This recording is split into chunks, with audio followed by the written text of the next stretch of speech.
Let's get physical. It's Jordan here, back again with this week's update and all the physical releases coming to the Nintendo Switch, September the 22nd until the 26th. Let's see what we've got this week. Pac-Man World 2 Re-PAC is releasing on the Switch, PS5 and Xbox physically, but there is also a game key on Switch 2. This is a 2002 PS2 3D platformer back when they were in their prime. I don't know if this was well regarded at that time, but I think nostalgia has done a lot for these Pac-Man World titles. I haven't played this one before, but it has to be a solid time, right? This remake adds cooperative play, full voice acting, and an easy mode if you want it. I don't think it's going to be the biggest release this week, but it may be the most dependable. And my executive producers, Super Ben Julio, Jake Vav, and Punky Dooster, have chosen this as their pick of the week. Sonic Racing CrossWorlds is releasing this week on Switch, PS5 and Xbox in North America, while Europe is also getting a PS4 copy too, and Nintendo Switch 2 will be next year supposedly on a proper cartridge as well. So if you want to support that release, where Sega's entire physical plans may rest, well, you might want to wait for it. But reviews for this have been pretty good, although all of them have been based on the PlayStation 5 edition. This includes mostly Sonic characters, but also a dash of Sega's other franchises and a dollop of Nickelodeon garbage just to unnecessarily cheapen the product. Aside from that, I do hope to give this a go, and fingers crossed it's as good or better than Racing Transformed. Although that's unlikely because that's an all-time classic. And my executive producers, Instacritic and Dead Bunny's YouTube, have chosen this as their pick of the week. Teslagrad Power Pack is releasing in Europe this week on Switch and PlayStation 5 in a standard edition as well as a collector's edition. This package includes Teslagrad Remastered as well as Teslagrad 2. Now, the first game did get a physical release on its own, but in its original version, not this remastered edition, so it's kinda new. The first game is a very enjoyable puzzle platformer. I really did enjoy playing it. I haven't tried the second one, but reviews are similar for both of them, so yeah, Metroidvania-ish, but a lot more puzzles. The game, despite only being released in Europe, VGP will have copies of the standard and collector's edition, which includes a golden notebook, 3D magnetic pin, sticker sheet, double soundtrack CD, and a very nice shiny metallic box. And if you want it or any of the retail games in this video, then please consider purchasing via the links in the description and pinned comment. That massively helps me out, this series and this channel, to keep producing useful physical content for you guys. VGP are a really nice company with favorable pricing in Canadian Monopoly money and free worldwide shipping on orders over 75 Canadian bucks, which is like 54 American dollars. Plus, each week if you buy something, you are put into a draw to have a chance of winning a $10 discount coupon. And this week's winner is Stefan B. Or is it Stephen B? I don't know. Congratulations, Stephen. You should get an email from VGP with your discount coupon if you haven't already. And thank you so much for your support. NBA Bounce is releasing this week on Switch, PlayStation 4, PS5, and Xbox.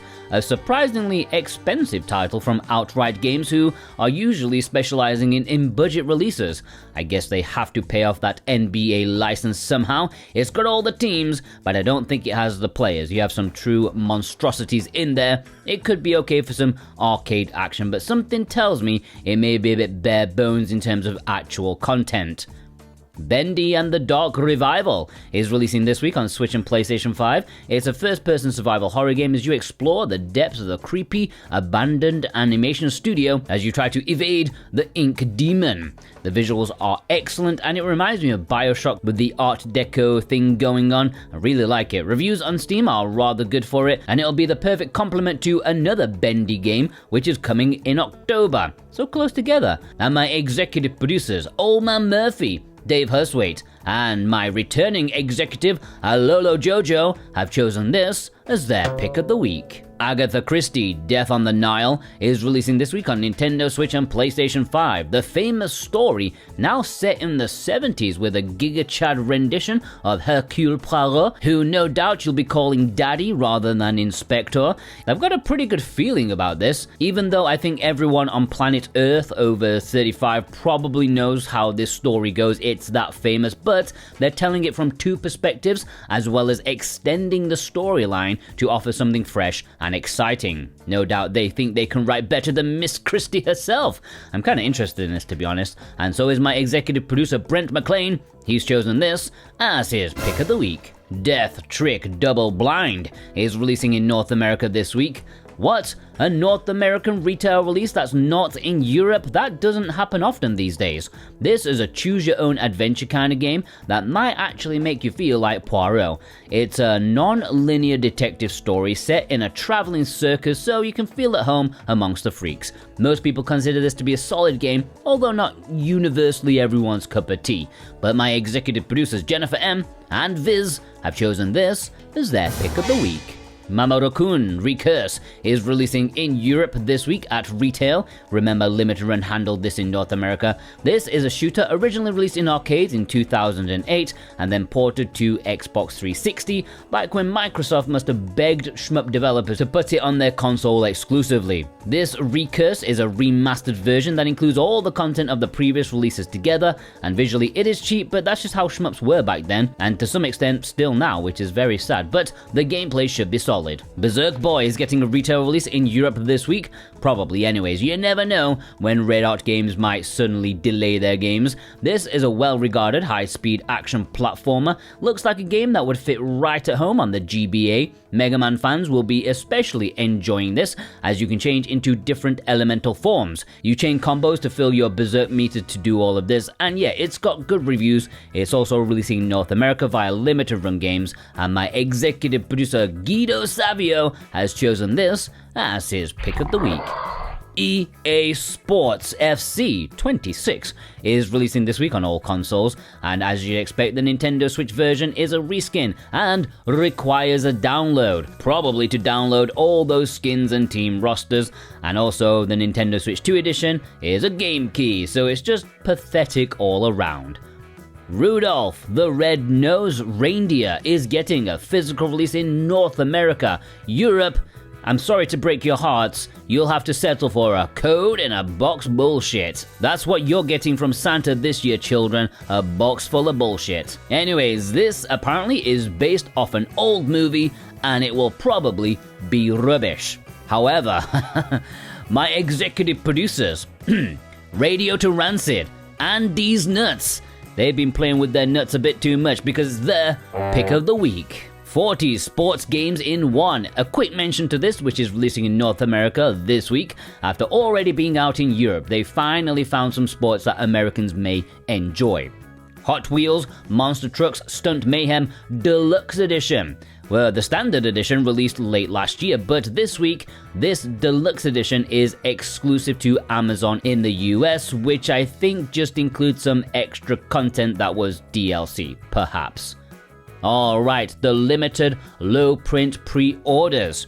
Spiritfall is Super Rare's latest Switch physical release, with 4,000 copies available to order on Thursday, as per usual. This is a fast-paced action roguelike with a clean-looking art style, using a lot of systems and mechanics we've seen endless times before.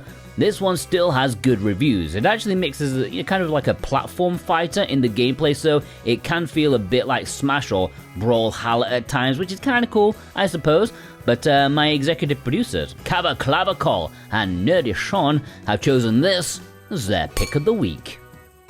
Nickelodeon Splat Pack is limited runs game this week, and it's the perfect release to gouge some cash out of 38-year-old blokes begging for nostalgia.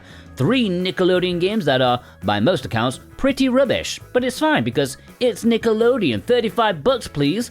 Visually pretty interesting, mechanically licensed tie-in central. You get Real Monsters for Super Nintendo and Mega Drive, you get Guts on Super Nintendo, and you get Rocko's Modern Life, Spunky's Dangerous Day. I mean, which fool is spunking on a danger day? You're just asking for trouble. You can pre-order this right now on Switch, PS5, and Xbox. Alright, the import section. If you want to import any of these, you can also do so via PlayAsia. If you click my link, you can get 5% off with my code Jordan2025. Atelier, Resleriana, the Red Alchemist, and the White Guardian is the big one this week, at least when it comes to imports. imports. This is not getting a Western physical release on Nintendo Switch, but it is in Asia and Japan. But if you want to play it in English, you're gonna want to buy the Singapore release, which is the only one that has English. It's the one I've linked down below, okay? Do not buy the wrong one. This is another big JRPG in the Atelier series from Koei, and it's starring Resleriana, whatever her name is, who have first appeared in a mobile game, but this is not a port of that mobile game. It is a brand new, spanking, proper new one, and I'm very interested in playing it. It's going to be a massive import exclusive this year, along with the Riser Triple Pack, which is frankly insane they are releasing them so close together. Do they need money that badly? But you know, 4 chunky JRPGs with chunky thighs, it's what it's what gaming was made for.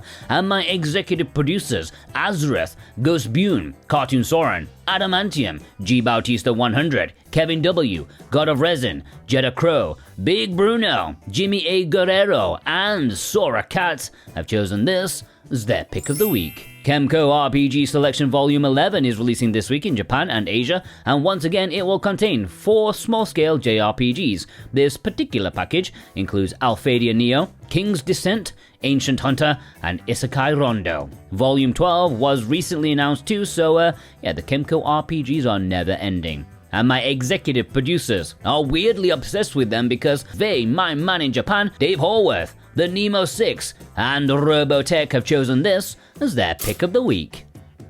Road 59, Shin, Jidai, Ninkyou, Tokku, Matenrou, Monochrome, Kousou is releasing this week in Japan.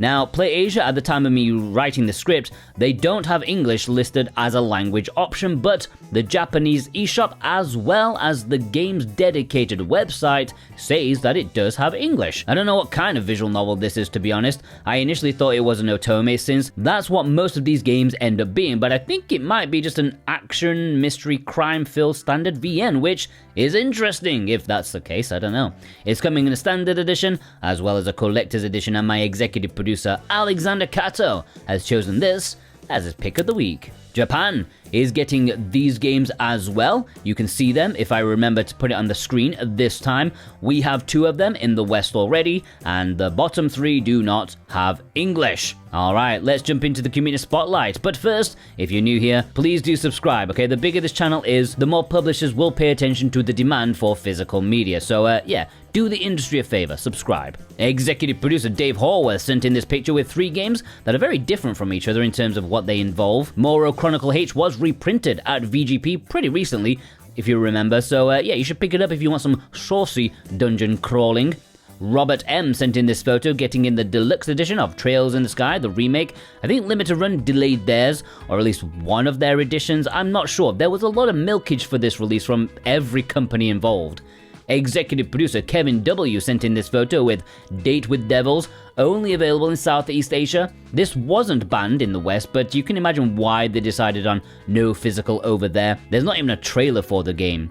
Executive producer Super Ben Julia was astounded that Bandai decided to do a North American physical release of one of their games, and it does seem like the balance has shifted this past year or two more in the favor of Europe. Stefan N sent in this photo of Il Velo Swamp Happy Together, the collector's edition, or using my dodgy Chinese skills to read this Japanese box, it appears they call it the luckiest edition. I like these developers, I want to drink beer with them.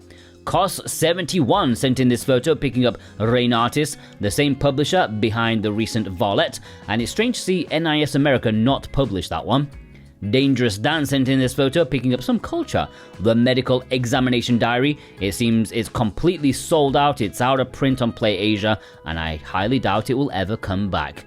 Brian G sent in this photo with Jedi Power Battles, a Star Wars game no one asked to come back, but I do have a lot of nostalgia for it. I used to play it all the time on my dad's Dreamcast. I didn't like it much, but I still played it. Hyun Young Gaming sent in this photo, Shield your eyes, children. You got bras, you got panties, you got zombies with dongs hanging out. This is peak gaming in 2025. Executive producer Dead Bunny's YouTube sent in this photo with Ninja Gaiden Ragebound. So Shinobi and Ninja Gaiden have both been out enough time now, which is better. If only we had Harry Hill to help us out with that. Prof X Gaming sent in this photo with some nice imports. There is the Asian edition of Azura's Crystal. If you saw my upcoming imports video at the weekend, you'll know that this is also due for a Japanese release later, if you cared. Executive producer Instacritic sent in this photo. I've seen a lot of these Leoful titles, Doomsweeper, the Band Double Pack, and even Date with Devils. I'm really surprised at how many copies I've seen. Executive producer Cartoon Soren sent in this photo with Giraffe and Annika, which sounds like it should be some weird Scandinavian TV show we all forgot we watched as kids. Like Rosie and Jim. I only remembered that thanks to Super Rare's latest travesty. Dabro90 sent in this photo with some primetime essential imports. You know, there is a Japanese physical edition of Legend of Mana. It has different artwork, and I'm tempted to get it. I know someone is selling it for like $30, and I already own it, but it seems kind of unique, I don't know.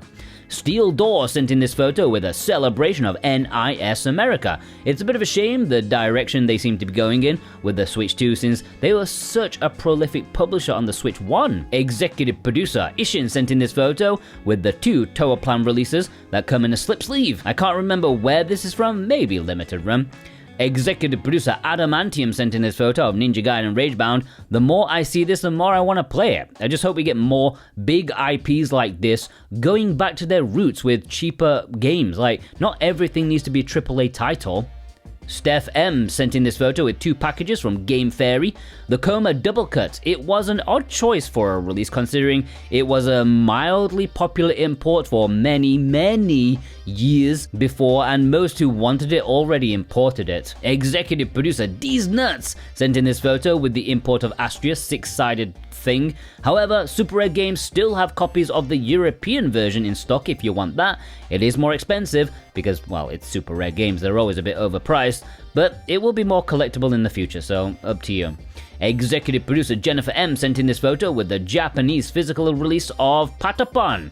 Honestly, Bandai, they've lost their marbles in North America. This would have sold a respectable amount of copies if they released it at retail in North America. People would have bought it. Executive producer Vei, my man in Japan, picked up a bunch of physical releases over there, including Front Mission 3, which I was kind of surprised at how many executives chose it last week. I thought the controversy had killed it dead. Alright, let's have a roundup.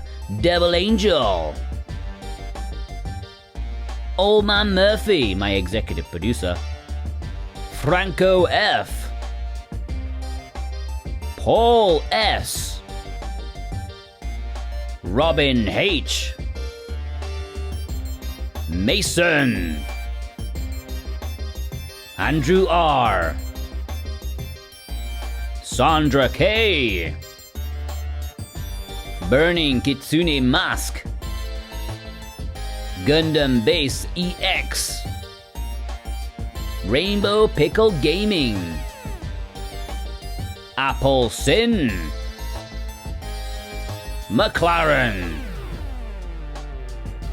Kresolak. Nintendo Gamer Gal. Starvey. Twig E. Riverless. Matt Well. Alright, if you want to send in your pictures, the details are on the screen right now. As always, special thanks to my executive producers, Dane Wilkinson, God of Resin, Brent McLean, Alexander Cato, JCross7776, Punkidooster, Cartoon Soren, Robotech, Thorn Metal Luna, Vey, Instacritic, Precision Plague, Alex M, Feig, Josh Foot, Ishin, Lewis K, Kevin W, Jennifer M, Super Ben Julio, Double Dave, Husway and Horworth, Wixit, Sora Cat, The Nemo 6, Ghost Bune, G Bautista 100, Rose, Adamantium, Azrath, Jake Vav, D's Nuts, Jetta Crow, Brotorius, Surfacing for Air, Justin PDC, Vast Neon, Cookie Kid, Radio to Rancid, Danielle O, Switch Effect, Old Man Murphy, Cava Clavicol, Nerdy Sean, Ligma, Michael Del Polito, Big Bruno, Guido Savio, Jimmy A. Guerrero, Max Ty, Viz, Dead Bunny's YouTube, and my returning executive, Alolo Jojo. Go watch some of my other stuff. There's a lot of videos on screen right now. Go watch it and have a fantastic day. Take care.